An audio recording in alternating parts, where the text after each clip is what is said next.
Pemirsa, tradisi balap speedboat yang dilaksanakan setiap tahunnya pada hari Lebaran kembali menelan korban jiwa. Dua remaja putri ditemukan tewas setelah tenggelam akibat speedboat yang dikendarainya terbalik.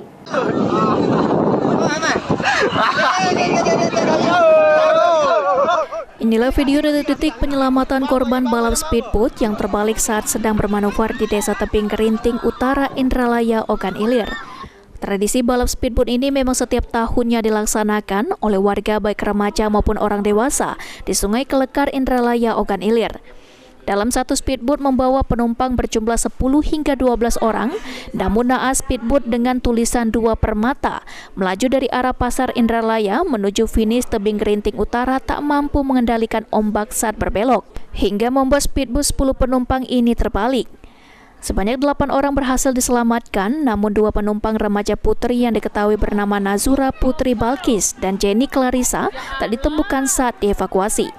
Saksi mata Ahmad Thorik menjelaskan saat proses evakuasi diketahui 2 penumpang hilang, sehingga dilakukan pencarian bersama BPBD dan kepolisian, dan kedua orang yang hilang tersebut akhirnya ditemukan dalam kondisi tidak bernyawa.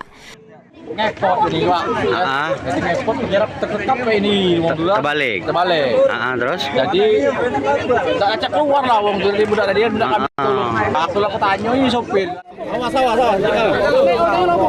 Awas. Sampai kak, mana?